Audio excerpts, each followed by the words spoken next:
और now we have auditor's response to assess risk. देखिए एक बात आपने यहाँ पे समझनी है कि जो कि आपने रिस्क आइडेंटिफाई किया है, for example research and development से रिलेटेड रिस्क है। अब research should be expensed out, पढ़ा था हमने, F3 में भी पढ़ा था, F7 में भी पढ़ा है कि research should be expensed out.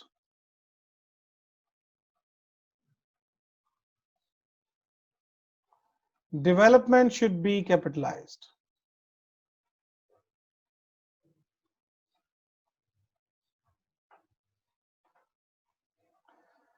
Research should be expensed out. Development should be capitalized. There's a risk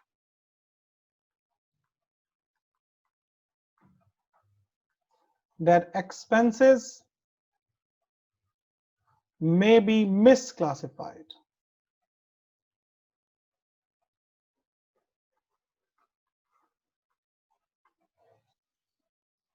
ठीक है, रिसर्च को एक्सपेंस आउट होना चाहिए, डेवलपमेंट को कैपिटलाइज होना चाहिए, ये करेक्ट ट्रीटमेंट है।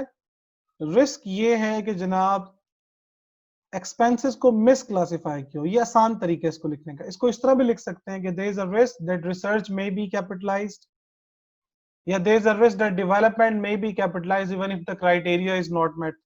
इसको इस तरह भी लिख सकते हैं, लेकिन इसको आसान तरीका लिखने के लिए there is a risk expenses may be misclassified. जब मिस क्लासिफाइड का लफ्ज लिख देते हैं ना, इसका मतलब ये होता है कि रिसर्च को कैपिटलाइज कर दिया हो और डेवलपमेंट को एक्सपेंस आउट कर दिया हो। ये दोनों मतलब इसमें आ जाते हैं, मिस क्लासिफाइड।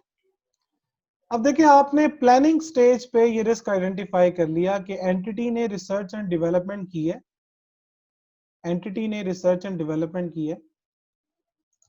हो सकता है कि इन्होंने एक्सपेंसेस को सही रिकॉर्ड ना किया हो, यानी मिस क्लासिफाई कर दिया हो। अब मुझे पता नहीं है कि वाकई ऐसा हुआ होगा कि नहीं, ये तो मैं प्लानिंग स्टेज पे हूं, सिर्फ रिस्क असेस कर रहा हूं कि हो सकता है ऐसा हुआ हो।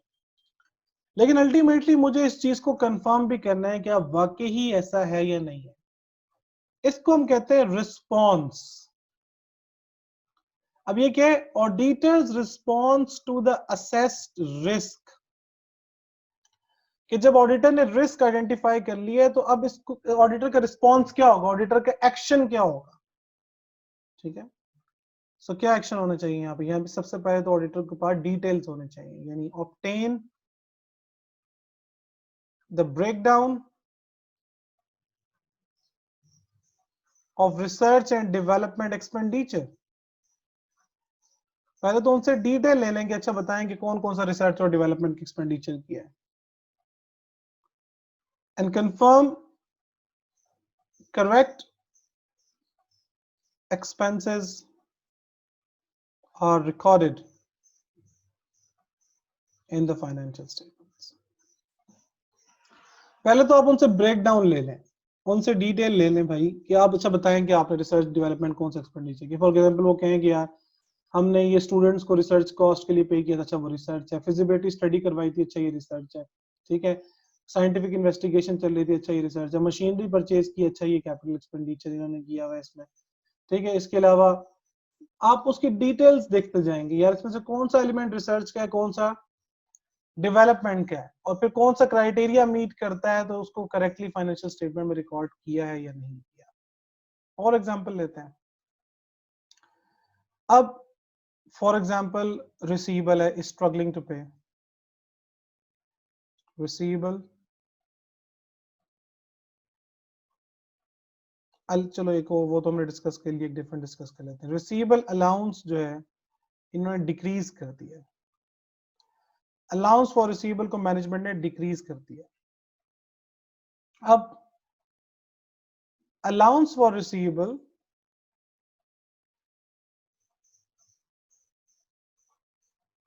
Is an accounting estimate. ये एक अकाउंटिंग एस्टिमेट है कि कितने परसेंट आपके रिसीवेबल जो है वो क्या हो जाएंगे, बैड हो जाएंगे।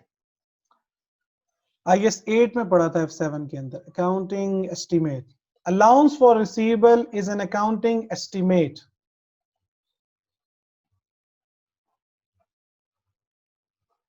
Allowance for receivables, allowance should only be decreased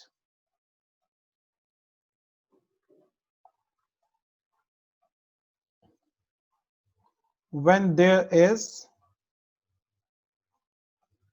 a genuine change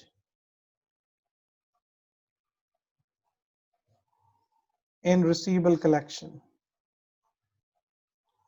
बहुत अच्छा इन्होंने कोई काम कर दिया है कि यार इन्होंने अपने बहुत ज्यादा कंट्रोल स्ट्रॉन्ग कर दिए हैं, रिसीवेबल के साथ इन्होंने कोई अच्छा कॉन्ट्रैक्ट कर लिया है, तब ये जाके अलाउंस डिक्रीज कर सकते हैं. Allowance for receivable is an accounting estimate. Allowance should only be decrease when there is a genuine change. कोई प्रॉपर रीजन हो कि अलाउंस क्यों डिक्रीज कर रहे हैं. There is a risk that this may be done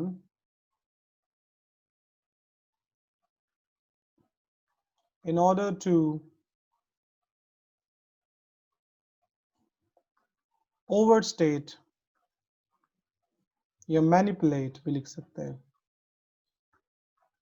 profits and assets rather a genuine change. हो सकता है इन्होंने प्रॉफिट्स को मैनिपुलेट करने के लिए ऐसा किया हो. ठीक है. अब ये रिस्क है कि अलाउंस फॉर रिसीवेबल सिर्फ डिक्रीज तब होना चाहिए जब जेन्युइन चेंज हो सकता है, क्योंकि अलाउंस डिक्रीज करेंगे तो आपको पता है ना क्या होता है. एंट्री तो आपको याद होगी F3 से कि जब अलाउंस डिक्रीज होता है तो एंट्री क्या होती है, अलाउंस डेबिट हो जाता है.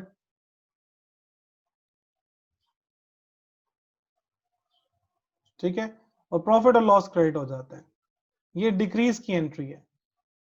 जब डिक्रीज करते हैं तो ये एंट्री होती है. सो देखिए जब ये अलाउंस कम कर रहे हैं और प्रॉफिट और लॉस क्रेडिट हो रहा है तो इससे बेसिकली क्या होगा, इससे सिंपली ये होगा कि आपके एक्सपेंसेस कम हो जाएंगे और बाकी आपके प्रॉफिटेबिलिटी मैनिपुलेट हो जाएगी, ओवरस्टेट हो जाएगी और रिसीवेबल ओवरस्टेट हो जाएगी. अब इसका रिस्पॉन्स क्या होगा. रिस्क तो ऑडिटर ने आइडेंटिफाई कर लिया कि रिस्क ये हो सकता है कि यार इन्होंने जेन्युइन चेंज ना हो बल्कि प्रॉफिट्स को मैनिपुलेट. तो सबसे पहले तो आप उनसे पूछें, discuss with management the basis, इसको बेसिस भी कह सकते हैं, या rational of decreasing the allowance.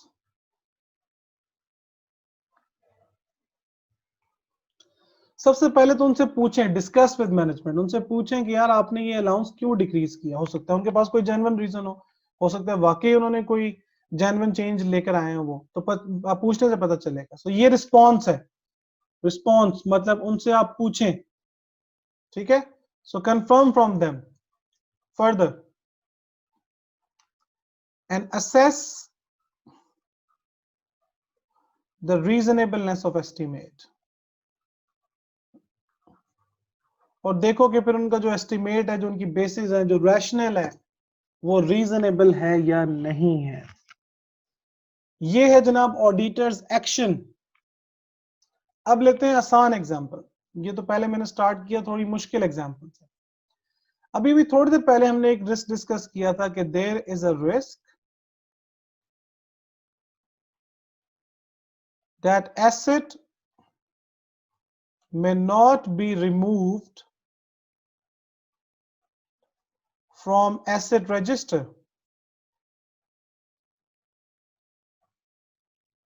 Risk ये है कि एसेट रजिस्टर से एसेट को रिमूव ना किया और डिस्पोज एसेट की बात हो रही थी. There is a risk that disposed asset may not be removed from the asset register.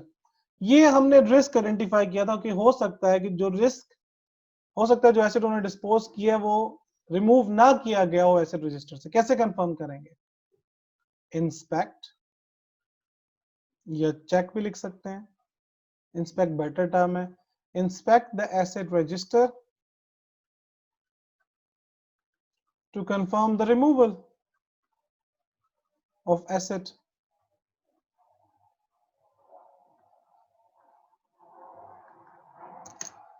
Simply क्या करें कि उनके एसेट रजिस्टर ले लें और उसमें जाके चेक कर लें कि वहां से रिमूव हुए या नहीं. सो ये है auditor's response to assessed risk. Auditor's response to assessed risk कि जब आपने कोई रिस्क आइडेंटिफाई कर लिया, अब उसके बाद उसका रिस्पॉन्स क्या होना चाहिए. अब देखिए कुछ सैंपल बेसिस पे हम जरा नोट से डिस्कस कर लेते हैं. अब ये रीफर्बिशमेंट प्रोग्राम आपके सामने लिखे हुए। रीफर्बिशमेंट किसे कहते हैं? जब दोबारा से आप किसी चीज को बनाते हैं, रीफर्बिशमेंट करते हैं, रेनोवेशन, रीफर्बिशमेंट। अब जब भी रीफर्बिशमेंट हो रही होती है कि दोबारा से किसी चीज को बनाया जा रहा है, अब उसमें आपको पता है कि रेवेन्यू एक्सपेंडिचर भी होता है, कुछ रिपेयर्स होंगी, कुछ मेंटेनेंस होंगी, और कैपिटल एक्सपेंडिचर भी होते हैं, यानी कुछ एक्विजिशंस होगी, एक्सटेंशंस होंगी, एनहेंसमेंट्स होंगी। यानी रिफर्बिशमेंट प्रोग्राम जो है mix of capital and revenue expenditure. और हमने F3 में पढ़ा था, हमने FA1 में पढ़ा था, FA2 में पढ़ा था कि जो कैपिटल नेचर के हैं उसको कैपिटलाइज करना चाहिए और जो रेवेन्यू नेचर के हैं उसको एक्सपेंस आउट करना चाहिए। रिस्क ये हो सकता है कि इन्होंने मिस क्लासिफाई किया हो, रेवेन्यू को कैपिटलाइज कर लिया हो, कैपिटल एक्सपेंडिचर को एक्सपेंस आउट। अब हमें कैसे पता चलेगा कि यार इन्होंने एक्सपेंडिचर कौन कौन से किए हैं? तो बिल्कुल रिसर्च एंड डेवलपमेंट की तरह क्या करेंगे, ब्रेक डाउन उन रिव्यू करेंगे कि भाई डिटेल्स दे दें हमें। अच्छा, एक एक करके देखेंगे।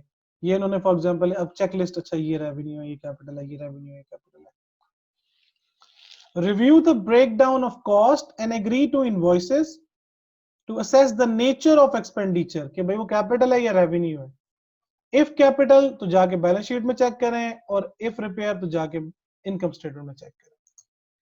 कैपिटल है, और मैंने आपको क्या बताया था, मैंने इसको जनरलाइज करके आपको बता दिया कि obtain the breakdown of research and development expenditure and confirm correct expenses are recorded in the financial statements। ये जनरलाइज हो गया आंसर कि मतलब कैपिटल वाले बैलेंस शीट में गए हैं और रेवेन्यू वाले इनकम स्टेटमेंट में गए हैं, यानी स्टेटमेंट ऑफ प्रॉफिट और लॉस में गए।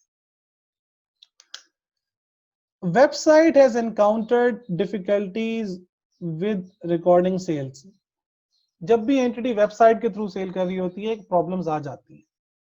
जैसे फॉर एग्जांपल एयरलाइन इंडस्ट्री। अब एयरलाइन इंडस्ट्री किस तरह ऑपरेट कर रही होती है, खुद भी टिकट सेल कर रहे होते हैं, फिर उनके जो है ना डिफरेंट एजेंट्स भी होते हैं जो भी टिकट सेल कर रहे होते हैं। आजकल तो ये सिस्टम काफी अपडेट हो गया कंपनीज का।